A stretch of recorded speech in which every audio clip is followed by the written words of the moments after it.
Welcome to the House of Rugby, brought to you by Joe.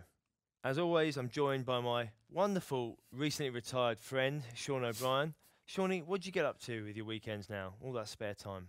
I'm not retired, by the way. Oh, okay, sorry. I am injured, a bit of a quad injury, so it'll keep me out for a few weeks. But what am I doing these weekends? I'm chilling with the dogs, recovering, doing a lot of training actually. As you know, when you're in rehab, you do more training than you do when you're fit, probably. The result of the weekend, can't go further than that. Obviously, you weren't playing, which is a shame. Yeah. But 34 would have won all, then, probably. You know, I think you would have been a lot worse off. 34 all as it finished. Unbelievable game, really. What did you think of it?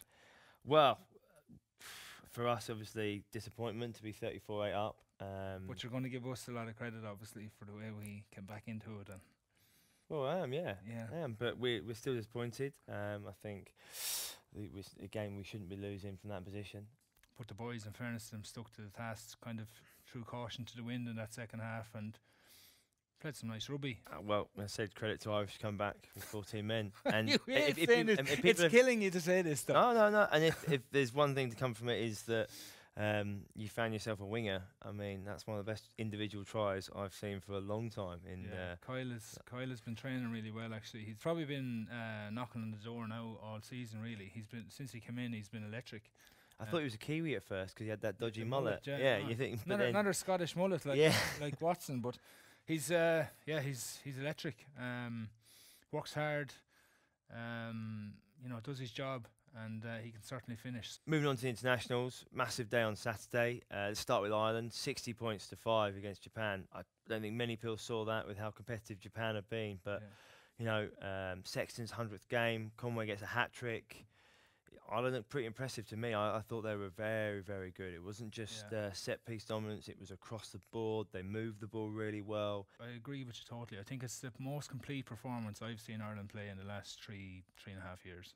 Johnny's obviously 100 cap, Tyg Furlong's 50th, and Dan Sheehan's first major occasion really for the individuals, but as a setup as well.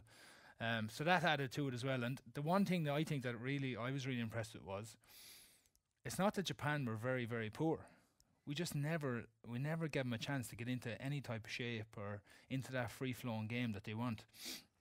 And I thought that was, while our attack was hugely impressive, I thought our defence was just brilliant.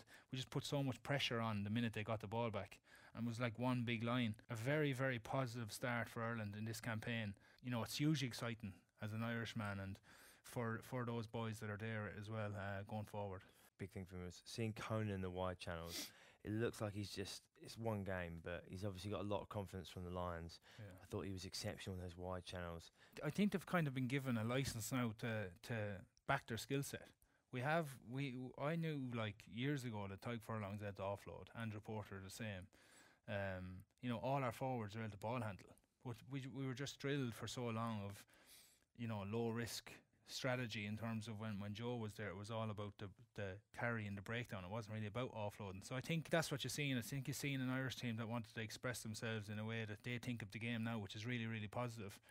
And that's what excites me, because the more they do this, the more comfortable they get with it and the better they get at it. Obviously, you come up against different defences and you have to adapt to that. But we know it's there now, and it's about adding to that every week. On to England, 69 points to 3. They beat Tonga. Obviously, Owen Farrell pulled out with a COVID test, and Courtney Laws took over the captaincy. Furbank went to 10, did a good job. What were your thoughts on that game? Yeah, I thought... who impressed you, really, for England? I thought Courtney was brilliant, first and foremost. I thought...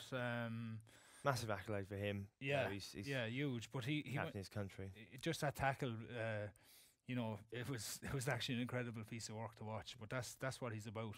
Let's not take away the credit for Viana getting there. I mean, the run was unbelievable. It was an unbelievable run, and I think Tonga, to be fair to them, had a crack. They had a crack early on. They weren't. England didn't have it all their own way early on. It was always going to be okay. They'll get there in the end, but I wasn't overly impressed with the way they played initially. And interesting that Smith didn't start. He came off the bench, Marcus Smith.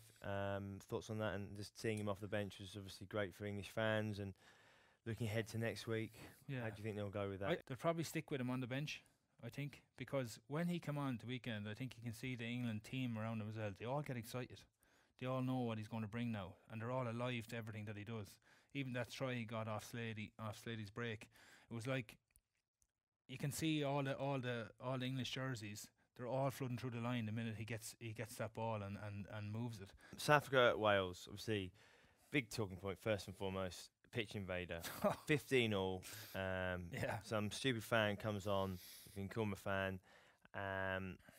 What do you make of that? I mean, obviously. Well, it's actually a huge part. It's a huge talking point. Did you think it impacted? It definitely impacted. Yeah, because Liam Williams would have seen what was happening at the time, just out of the corner of his eye probably, and like where he caught that ball was like, I don't know if he would have been a yard wider. He might have caught it at a full flow. He might have had to check a little bit. He kind of caught it back here, didn't he? A little bit. See, my take on it is, I don't think he's scoring either way. I think, I don't think it impacts it enough. But I think first and foremost, the guy who's come into the crowd from the crowd is an absolute idiot. There's no place for that. Like, he's ruining a test match. You can't blame the ref because he can't make a decision on that either. He doesn't know. But it's shambolic. South Africa though, they came through.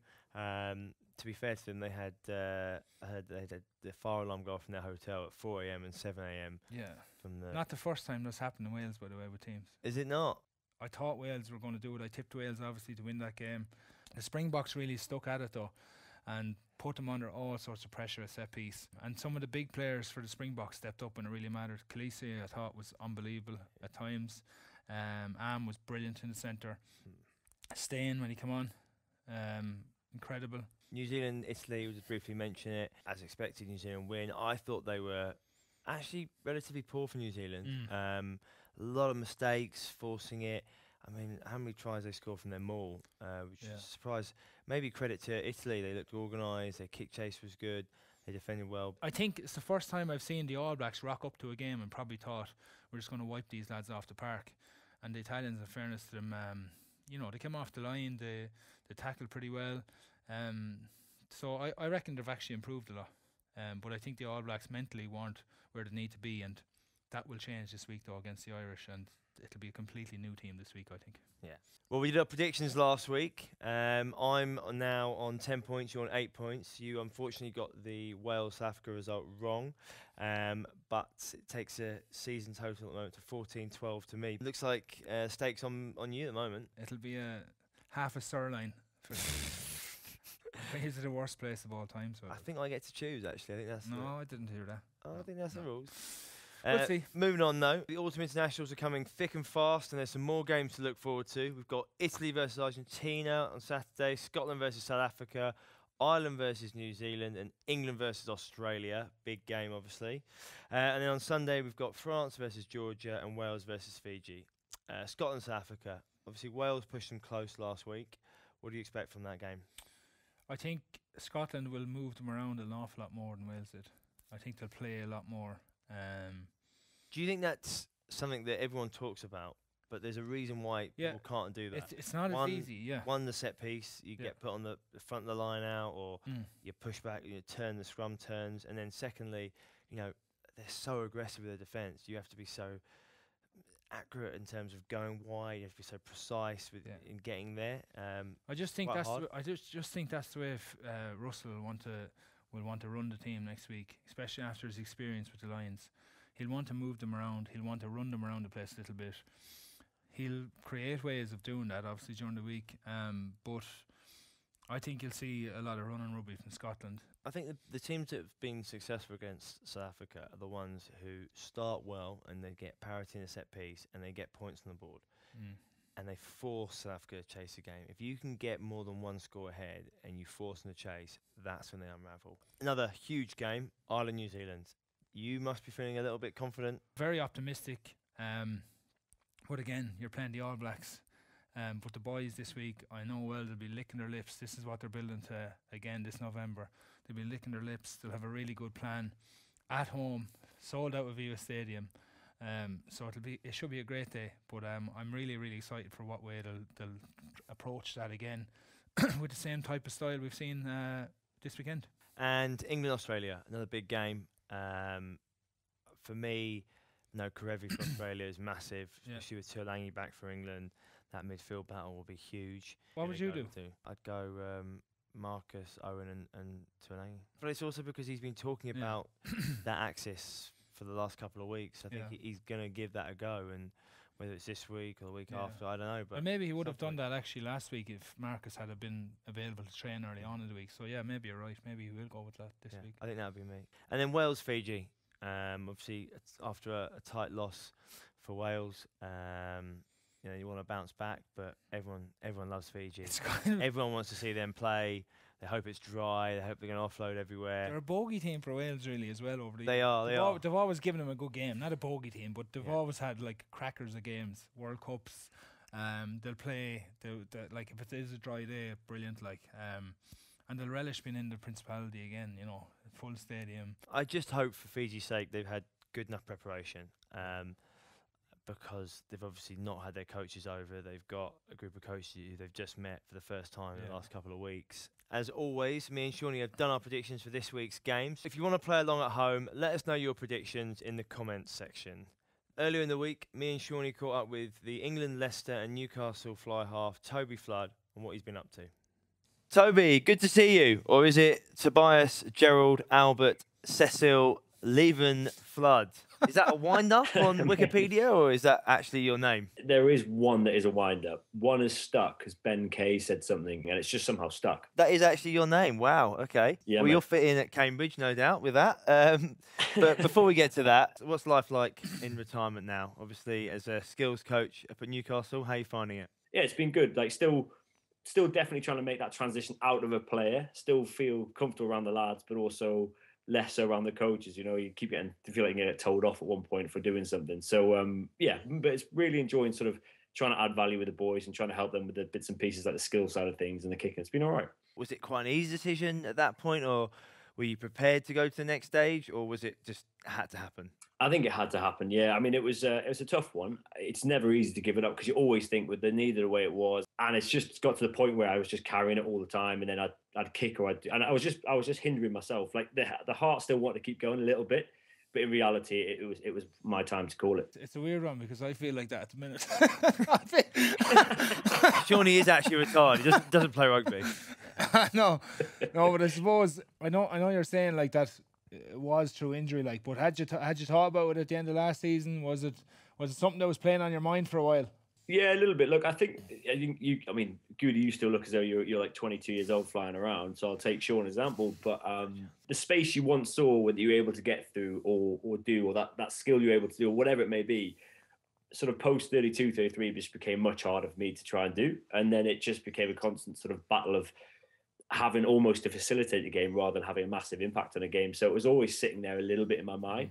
It was never an easy decision, but it was the right one, I think. That period with Leicester, what was it like going into that environment? You know, such a hard-nosed environment, tough environment for you. Mate, it was tough. I think you sort of went from Newcastle where, you know, we played some really good rugby, and you were in a really good backline. So, you know, I had myself, Johnny, Jamie Noon, Hall Charlton, Michael Stevenson, Matt Burt was at fullback. So we had a really good backline and some exceptional forwards too, but it never really worked. You know, we'd always have this sort of depth and never be successful. And I think when you went to Leicester, you realised, you know, why Leicester had been so successful, because they were just ruthless in everything they did. So you made mistakes, you were just told about it. I think my first pre-season, I can't remember exactly where it was, but I can remember the forward did 100 live scrums in one session. Yeah. I think what summarised it for me really well was we practiced that, you know, the penalty shootout that we ended up doing that year. You remember in 2008-9, I had Cardiff at the Millennium Stadium where Jordan Crane kicked it and stuff. You'll never let anyone forget that. But we did that in pre-season. So we sort of practiced it under pressure. And what made me realise Leicester was a bit odd was we were told if we didn't kick like 4 out of 5, we would do an extra fitness. And Lewis Moody was stood in front of you trying to put you off, like to try and annoy you. And you were like, Lewis, like, you've got fitness if I miss. Like, this is quite serious, like 25 minutes, like hard work. And he was just like, do you know what I mean? Like, I'm just trying to put you under pressure and like make it difficult for you. Yeah, he's the head case. Yeah, he's. I remember standing at a pool party in Vegas one summer. By the way, that's how all stories should start. This is actually a true story. That's a great start. I was standing there on the edge of the pool with my drink, and I got absolutely annihilated from behind, like into the pool. Someone smashed me. I come up from the water. I was like so fuming. I was going to start swinging. And here he is standing in front of me laughing. He goes, Shawnee. I was like, where have you come up? That was my first time ever meeting him as well, properly. Talking of Leicester stories, did you ever touch the back seat of the bus or the back of the bus? Do you want to enlighten? I don't know what you're talking about. Is it a quiet tradition, is it? Yeah, the tradition is you're a young kid or you played a few games and they'll just start, like this hum will start in the background. It'll just be like, you never take the backseat. And it just goes. And it goes to a pitch where like you're antagonized to go for it. And then like some of the stories of like Leicester, not that you want, I mean, I was fortunate. I managed to never really have to do it. But I think due to the fact I ruptured my Achilles, but these boys would just be flying in and just trying to cause carnage, and it was just messy. I mean, we're talking shirts ripped, blood everywhere, people getting stamped on. It was just rude. And I was like sat there going, we've got a game, we've got Premiership final next week. And it was like they just didn't care. They just kicked crap out of each other. It was just as ruthless as it got. Shawnee, you fancy yourself to get to the back of the bus? No, those boys. You love it. Julian White was like a pit bull. Like, obviously, the highlight must have been winning those premierships and everything. Is that the highlight of your career, or was it, with England, with the 2007 World Cup? What really stands out for you? It was a great time. 6 years where we were, 6 finals in 6 years, which was great. And a bit like you probably have at Sarries, right? You build those connections with guys because you go and have those experiences, which are really important. It was a great time. But that 07 final was amazing as well. Look, I was a young kid. I probably didn't recognize how important it was in my career. It was almost my first World Cup. I was 21. I was almost too young to realize, the magnitude of it. We had a training session where Ollie Barkley went down. So Andy Farrell dropped in, and then Andy Farrell did his leg, and then Mike Catt came in on. I then got told I was on the bench, and you could almost see the fear of everyone around him going, "This kid's on the bench. Like, if someone goes down early, this kid's going to ruin it." And I kind of came on for the last 20 against Australia, did okay, sort of just get pulled along by everyone else, and then we got on this quite cool run to the final, and it was pretty special, right? You were just not sleeping. You were thinking about the what if scenario and all that sort of stuff. So it was a pretty cool time, but it was a very small snapshot in time compared to the sort of the whole time at Leicester, where we were pretty successful for a long time. And yeah, it was pretty awesome. Well, we'll hear more from Toby later on the show. So time now for some rugby news. A few guys got their debuts. So Alex Mitchell, debut scorer. He got drafted in late. Mark Atkinson as well, which is, don't mention his age. He's been very clear about that. He's a great man, to be fair. He was at Sarries for a bit, and then Bedford Blues, and then Gloucester. Long way round, but doing really, really well, and happy for him. And you mentioned Dan Sheehan, got his debut, and then also Thibaut Flamant for France. Yes. I mean, quite an amazing story. 4 years ago, he was playing fly half for Loughborough 5th team, and now he's scoring again. He is a big man. He is. So that's pretty impressive. But what do you? I mean, all these guys. It's a special day. Your first cap. Do you remember your first cap? Yeah, I do. Who was it against? In the RDS against Fiji. The same day, myself and Johnny Sexton actually got capped. Similar careers. Yeah, he's on 100. I'm stuck and finished on 57. Yeah, it was a great day. I think the sense of emotion around your first cap the night before, you are a bit nervous, but you have a nervous energy and excited energy about you. Knowing that I was on the bench that day, came off the bench the same as Johnny, and how are we? 21, I think. Yeah, 21, 09. So it was, it's a pretty special day. It's a special day as well for everyone in your home club. Like where I'm from at home is a very, very small, tight-knit club. So the pride that they have, and the area even around home in Tullow was incredible that time. What about you? How did you feel? I was going to say, I think for all of them, one, it's so great this crowd's back, because I think that first time you hear the national anthem, I think for me, it's just so special. And mine was away. It was away at Ellis Park. We got battered by South Africa, actually. I came off the bench at about 8 minutes to go or so. And we had been just... Big impact on the game, had you? I mean, we had been absolutely destroyed by South Africans today. I've never seen ferocity like it. But what I remember is the lead up to it, you're so excited. You sort of think about all the people who've helped you get there, whether it's a club coach, a school coach, certain people. My dad flew out, which was really special, and just remembering the anthem, and the South African anthem was unbelievable. The noise at Ellis Park, their fortress, and then the English anthem felt like it was just the players and the coaching staff, really. But it's still so special. And I remember coming on and just, it was a bit of a blur. You're just so excited, you just want to touch the ball. And I remember for the first 4 minutes, I ran it, just chased the ball everywhere in attack, and I was exhausted.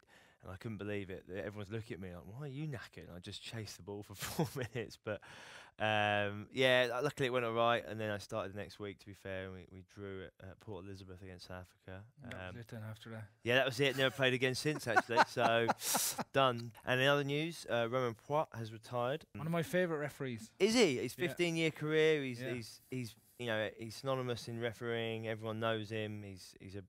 I think he's a very good ref. Why is he your favourite? And who else do you like as a referee? Like, to be fair, in the early days when you analyse like Romain Poite, people didn't really like the way he refereed. I liked the way he refereed. If you spoke to him in kind of a fun way or made a bit of a joke with him, I think he's a bit of a character by all accounts off the field as well. I see other referees tweeting and stuff about him, and he's going to be sorely missed. And some of the pictures that were put up about him, he looks like he's a real jovial guy off the field and enjoys a beer and a bit of crack. So, but he was definitely one of my favourite referees, and I always got on really well with him. And like sometimes you'd be saying to him, "Roman, come on, that's borderline there," and he'd grin at you and say, "Okay, well, I'll have a look the next time." And 2 minutes later, you could be getting a penalty for saying you influence the referee. Absolutely influence the referee. Sean, he didn't understand a word you said. Let's be clear. They're human as well. They're human. A sadder note, New Zealand legend Carl Hayman has been diagnosed with early onset of dementia, age 41. Obviously, there's a list of players now who it seems it's happened to Steve Thompson, Alex Popham. It's such a serious, worrying issue for rugby. Is there anything that we can do to try and prevent this or help this in the going forward? Well, I think obviously it's extremely sad. For these people. I think there's a lot of factors, obviously, but there's Alex. I've spoke to Alex a few times on all this topic, and it is like obviously very serious, and no one wants Carl Hayman, Steve Thompson, Alex himself to be going through what they're going through now. So I think restricting contact, obviously. Going forward is a big thing during the week. The head knocks and HIAs and all the stuff that's in place already, that's already helping. Rugby's not like it is or was 20 years ago when they were in the height of their career. Well, not 20 years ago, but like 10, 15 years ago even. It's changed a lot in the last 10 years. So there's more things now in place to protect us from this type of thing happening, hopefully going forward. Do you think the players need to be protected as well?